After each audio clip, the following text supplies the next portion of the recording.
Hey, thanks for coming, everybody. Awesome, really good turnout. Welcome to the Yeti, the year-in training initiative. Kind of our opportunity to share with you guys and gals some of the important winter safety tips that we have, opportunities for base organizations to share some of their swag with you. So please fill up your pockets and really take part in everything they have to offer. Lots of good stuff. Get your flu shot. Colonel Medina agrees. So, again, thank you for coming. We did something just a little bit different this year.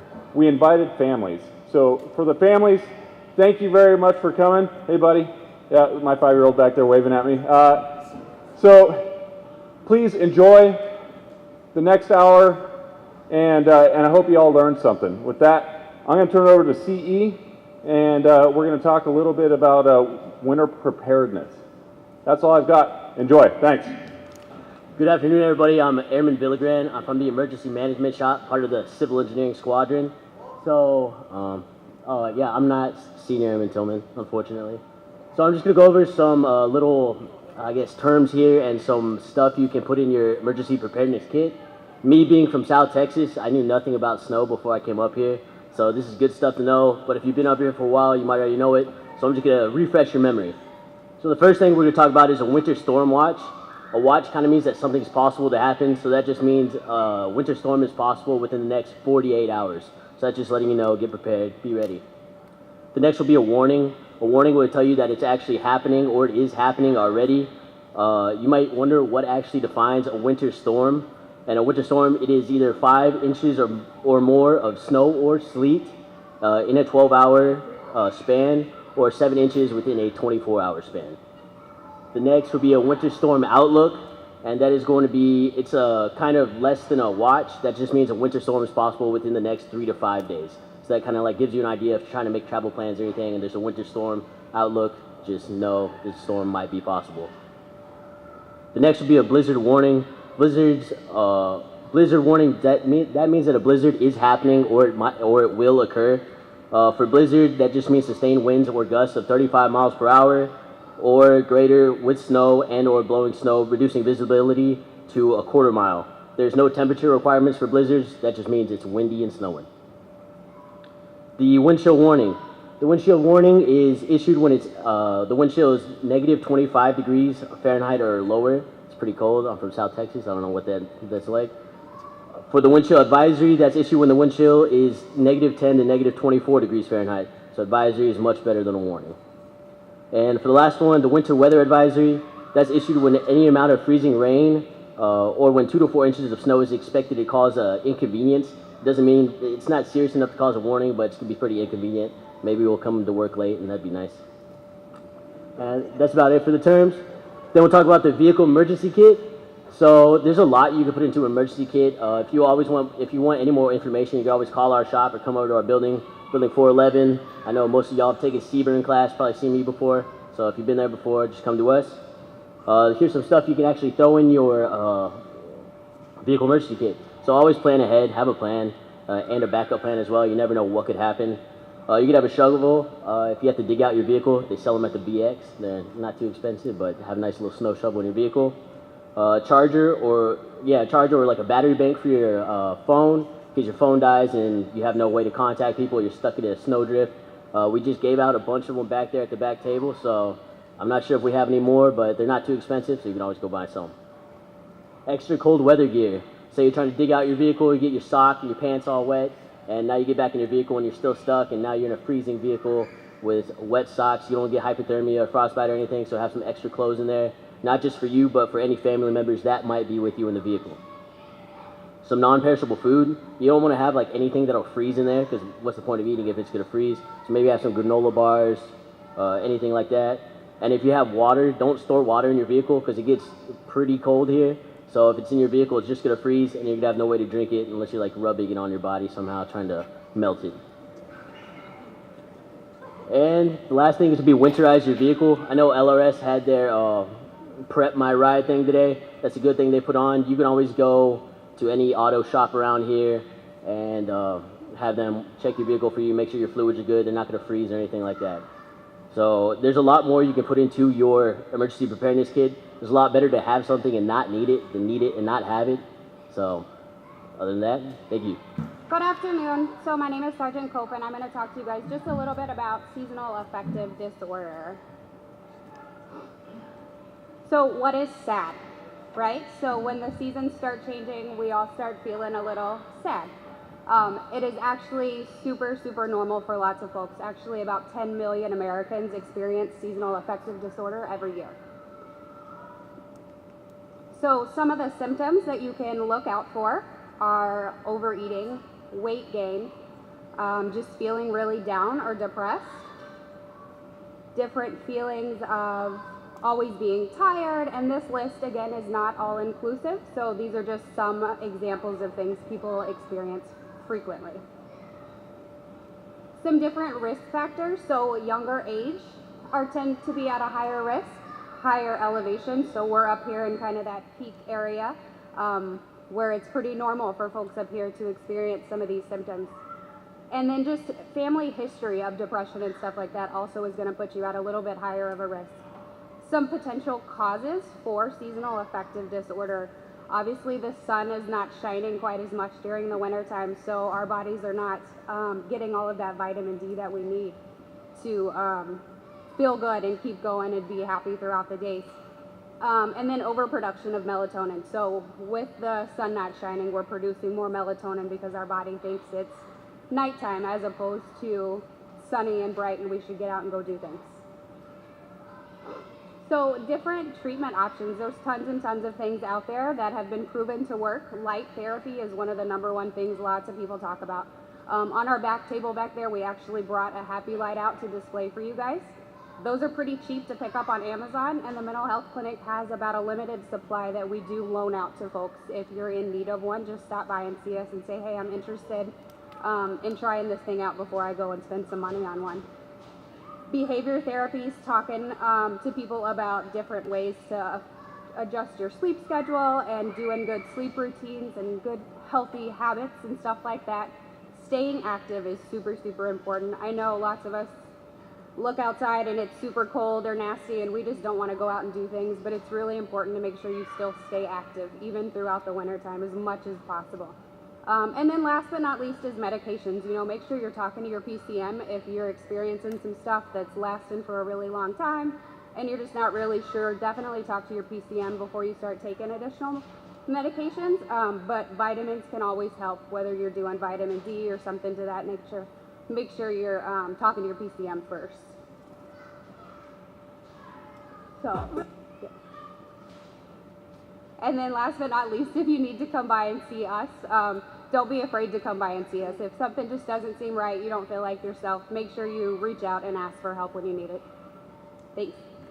Hello everybody, I'm Master Sergeant Kirkhart from the 319th Civil Engineer Squadron, and I just want to touch base with you a little bit about the snow removal and the amount of entities that perform snow removal on base.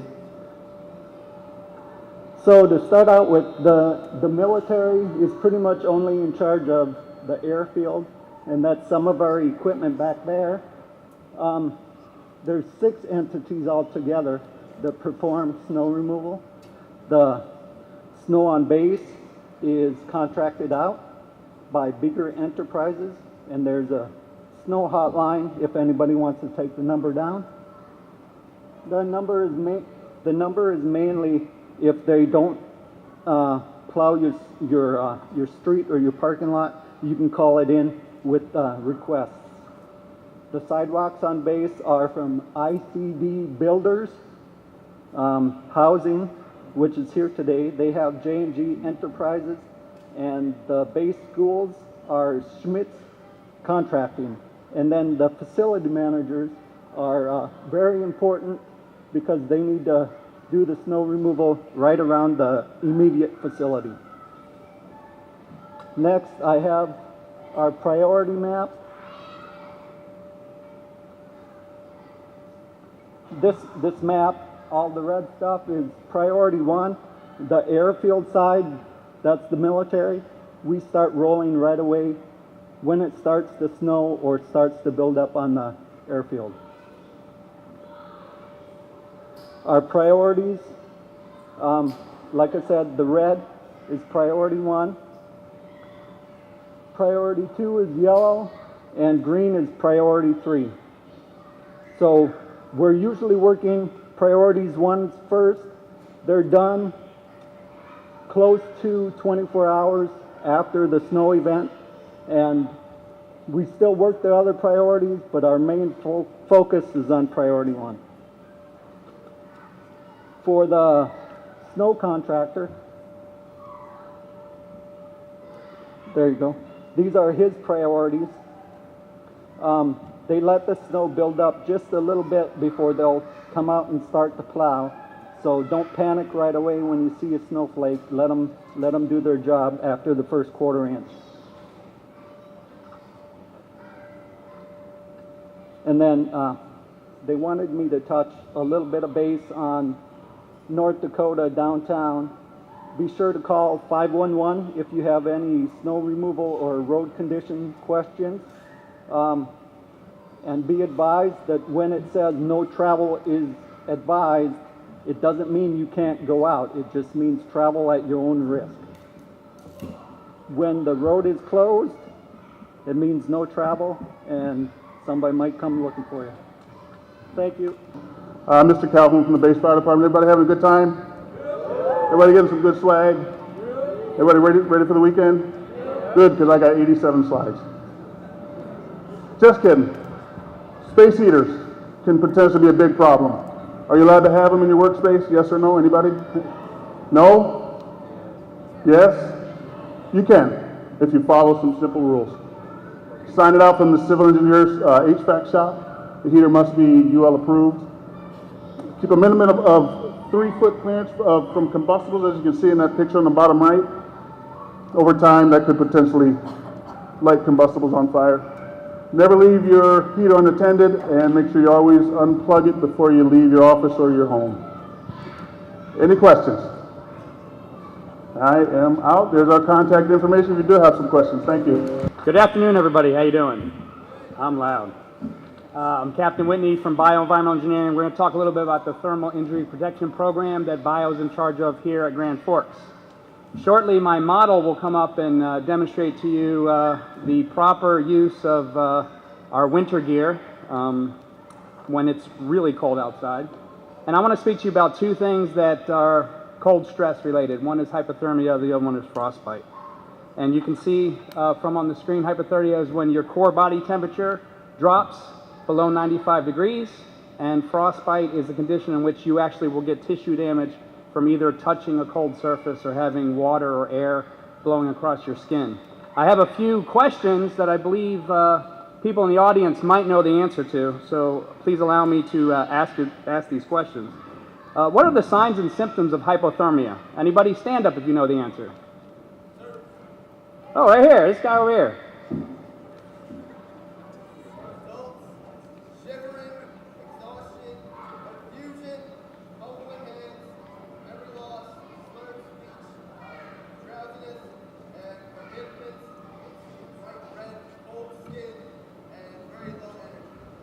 Awesome. I couldn't have said it better myself.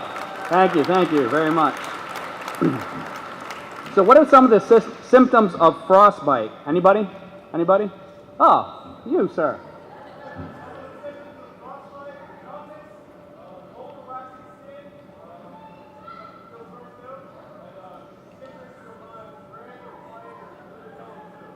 Right, you can actually see this in the pictures that we have here. I think my model is almost ready to demonstrate one of the preventative measures we would recommend that you use when the temperature drops kind of low here. So if everybody can see my presenter here. So third question, what should you do if you or your buddy shows signs of frostbite? Anybody? Anybody? Oh, there you go. Go ahead.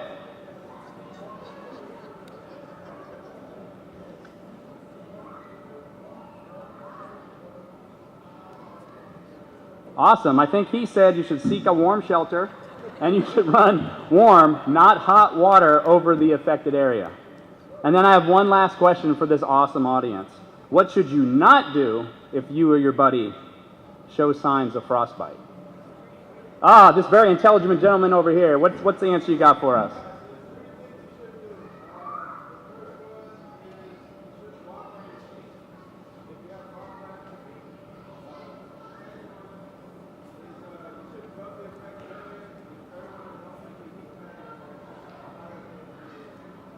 Wow, he memorized those. Awesome. Good job. Thank you, buddy. Way to kick it. Next slide, please. I think he's demonstrated enough. You're good there, sir. Thank you. So bioenvironmental engineering provides the guidance on the work-rest cycles for people who are working in the cold, and that we routinely monitor these during the winter months, and that's November to March, and it depends on when it gets cold. But basically, this chart here will show you where the different flag conditions, or excuse me, frostbite risk level conditions that we use, very similar to heat stress, call those flag conditions. And it's based on air temperature and wind speed. So more or less, the weather gives us the air speed and the air temperature, and we figure out where in the chart that we are. And if you go to the next slide. And so basically, these are our standard recommendations to supervisors and Air Force members on the different frostbite risk levels. So you can see those here. We communicate that with Command Post, and Command Post pushes out our recommendation broadly to the base through ad hoc or other means. Any questions? Thank you. Those are the very things that are done last when we do snow removal, and we do it after 6 o'clock at night just for safety reasons, so kids aren't in snow piles and running around and they accidentally get hurt.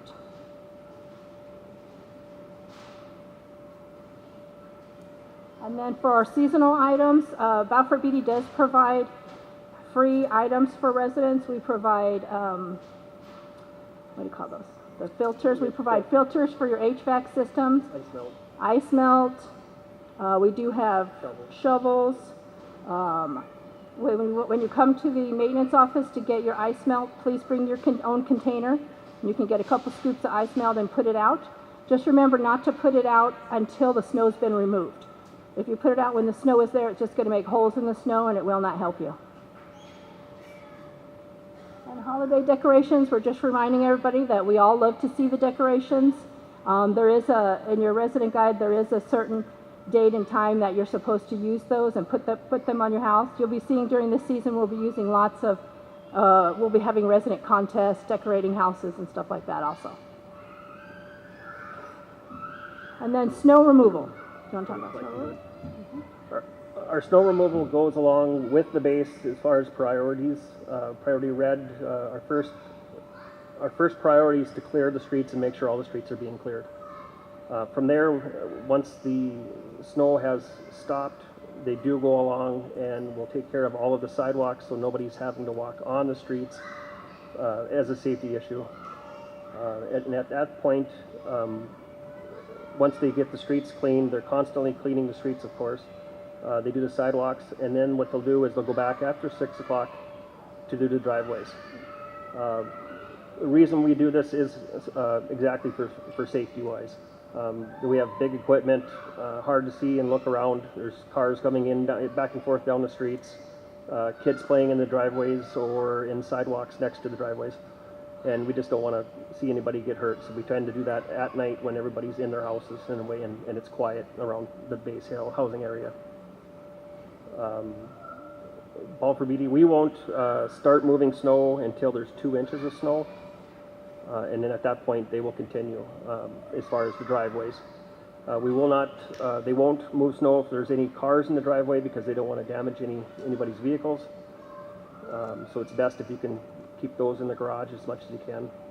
Once they come through and clean the streets, you can put them on the street and the parking spots, and then we'll come through and clean the driveways at night.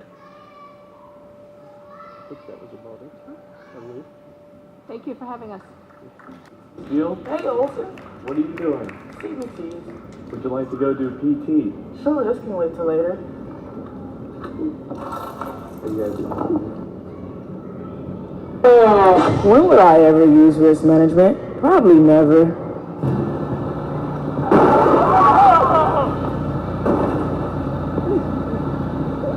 as you can see, Airman still did not complete her risk management fundamental CBT. Now, let's see what would happen if she were to complete What that. are you doing? CBTs. Would you like to go to PT? I can't go in this risk management. Ah, shucks.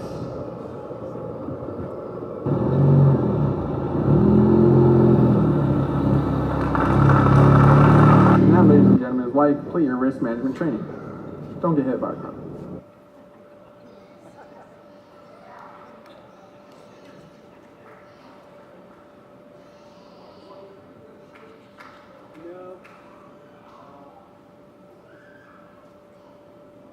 All right, let's see if we can pull this off. All right. So, yep. All right, go to the next slide. Okay, so risk management. Of course, we got a process in the Air Force. The one that we've probably heard the most of is risk management. We do have a complicated process, but I think risk management that's dealt with and used at a more basic level is the one that I think most of us can benefit from. And confusing is sometimes when we think we can't accept any risk. You know, we got to run this risk management module, and at the end of it, it's going to tell us you can't do it. And that's not true. You run the risk management module, and what you can then do is maybe, you know, what do I want to say? Well, then you can make a decided or a calculated risk. Then you can still do what you need to do, but you're going to do it in the best way possible. You're going to have thought through all of the risks associated with it. Next slide. Okay, there's that process. And I believe it's got to be a whole lot easier than that. The more complicated the process, the more complicated this needs to be paid attention to. We need to figure out how to fly an unmanned vehicle. You need to run through this several hundred times, right? If you need to figure out, I don't know, toilet lid up or down in the bathroom, right? That's risk management, right? You have to make that decision. How do you conduct yourself in your in-laws' house, right? How much do you drink over Thanksgiving while you're in your in-laws' house? That's all risk management. It's all risk-based decision making. That's as simple as it really should be. We get snow. We hear about snow tomorrow. You should be thinking about, when do I need to leave for work? And we had to do that last week, right? It changed everybody's schedule. It changed everyone's frame of mind. Did everyone know where their ice scraper was after that first snowfall? I didn't, because it wasn't where I thought it was, and so I had to scrape my window this way. All that is just thought process, risk decisions, so that you can end up making the right decision and hopefully not end up in a mishap. Next slide, please. Right? Bottom line, accept no unnecessary risk. You know, at work we talk about accepting that risk at the appropriate level. This is a risk that I can't just assume on behalf of the wing commander, vice wing commander. So if I'm going to include a lot of people from a different agency, I'm not the appropriate risk level. That's got to be at, you know, wing commander level. And a lot of times we confuse things with, well, this is the way I'm going to do it. It's only my injury, so I can accept that risk. That's false as well. Your squadron commander needs to at least be at that level. So think about what is the appropriate risk decision level, and then include them in that process. And then as you're thinking through the process, once you get to the end and you think you've got the right decision, start over again and see if there's maybe something that you didn't miss. Next slide. Yeah, in ACC we talk about GPS, and it's really simple. You're going out, you're going to go snowboarding this winter. You know, maybe check out your gear. Is your gear appropriate? Is it good? Does it fit? Is it still serviceable? Go to Outdoor Rec. Maybe they can hook you up with some good gear, right? What's your plan like? And we harp a lot in safety about your plan. And I've said for many years that even good plans usually don't survive first encounter, right? So you have a plan, you've got it written out, you've included everyone, you've gone to the chapel, they said, yep, you're good to go. And then so you start your process, next thing you know, something changed. Weather, time, you know, the people involved, the equipment involved, and you're like, uh-oh, now what do I do? And a lot of times we get in a hurry because we want to stick to our timeline, so we just rush through it without rethinking that plan. And so that's why we talk about having a plan, a backup plan, and then a backup to the backup plan, because inevitably, whatever your plan was, there's always going to be something that's going to come along that's going to make you alter the ultimate number of steps you've got. Next slide, please. Yeah, it's really it. It's all about thinking through things before you get involved in whatever the action is. And I really believe in the bottom two. RM is just not duty related. It's not just what you do on duty when your supervisor's watching, your commander's watching. It should be a part of our life. Whether it's finances and determining if taking the loan is too much risk, or if it's in health and is this activity a good risk to take, or if it's just in, I don't want to damage some stuff. Risk is everywhere. But safety, in that thought, should be premeditated. The more thought you put into it, the more successful you will ultimately be, and that's what we're talking about. So this winter, it really isn't that complicated to survive. Let me see a show of hands of this. Who is this going to be their first winter in North Dakota, or winter period? Right? We've got a lot of new folks that have never done this before, and you're not the ones I'm worried about. It's who's this their fourth, fifth, sixth, or even greater winter? Yep, you're all on my worried list, because we're all convinced that we got this. That we know how to handle winter, and maybe our risk threshold is a little higher than everyone else. From South Texas, the first time you drove in snow was a little white knuckle event. Radio's off, your passenger's quiet, 10 and 2, and driving like, grandma on the way to church. Not grandma late to church, but grandma on the way to church, being really careful. Those of us that have spent a couple of winters up here, that first couple of inches doesn't bother us much. And sometimes we're willing to take a bigger risk than maybe we need to. But just stop and think about what we've got going on. What are your plans, and make sure that your plan is well thought out. And if you've got any question whatsoever, not just us, but one of the other benefits to doing this is it puts forward a lot of experts in front of you. And so if you don't remember anything, remember the topics that all these briefers brought to you. And if you don't remember the specifics, remember the office and come talk to us. Our knowledge is worthless if we don't share it. So by all means, come beat our door down and ask us questions if you got any. And that's all I've got. Thanks. Good afternoon. I'm Trooper Matt Pashang. I'm a trooper with the North Dakota Highway Patrol. Based out of Grand Forks. I live up in Grafton, North Dakota, about an hour north of here. I work this area quite a bit also. Here to talk to you a little bit about winter driving. Again, a quick show of hands. Who are the people who are the first drivers here this year? Okay, so everybody look around at those drivers and make sure you don't ride with them in the first snow event. No, I'm just kidding. It is somewhat true what he said with experience can hurt with winter driving. We get comfortable, and that's the case with any type of driving. I have about 5 minutes, so I'm going to be pretty brief here, but if there are questions afterwards, make sure I'll be around for a little bit. Come ask me if there's something specific with North Dakota traffic law or whatever the case is. Highway Patrol, we focus on driving safety, highway safety. That is our bread and butter. Next slide, please. Really what it comes down to, winter driving is all about common sense.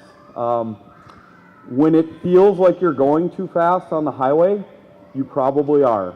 When it gets icy out, I hear that all the time. Well, yeah, I felt like I was going a little fast. Yeah, you were. 75 miles an hour on an icy road is too fast. The Highway 2, the main highway from here to Grand Forks is a 70 mile an hour highway. It does not mean that we have to go 70 miles an hour. That is the limit of how fast we can go. When we're traveling on the road, there's a couple of key points. We talk about the road, talking about checking the forecast. I know that was brought up earlier. That is really important. There really is no excuse anymore for that. A couple of years ago, I was working up north, and there was a blizzard that kind of came out of nowhere. It was about a 3-hour notice, but it happened to be on New Year's Eve. And as you can imagine, a lot of the people out driving around on New Year's Eve weren't checking the weather hour to hour. With the new phones we have and the new apps, we do have apps that can warn us of pending weather that's coming, and it's really important around here because weather will change very quickly. And what happened is we had about 40 or 50 people that got stranded out on the interstate. It was a complete mess because they weren't expecting it. North Dakota wind, as we can all see today, that is a constant factor for us. As snow comes and we get into the winter season, wind really plays an important part with driving safety. If it's windy out, a lot of times the roads get polished. We get what's called black ice, which for those of you that aren't familiar with that is really nice because that's ice you can't even see. You'll just be driving down the road and hit a patch of ice and not even know what you hit. So pay attention to things such as wind. Other hazards around here that tend to be more prevalent during the winter are deer. We get a lot of deer around here, especially in the rural areas and at night. So keep your eyes open for that. vehicle, I heard some other people talk about, do you guys actually have a booth or something where you can have your vehicles checked out? Is that right? Earlier? Okay, that's pretty cool. Big thing, tires. My gosh, are those important. This is so different from driving in other parts of the country. Winter driving tires are extremely important.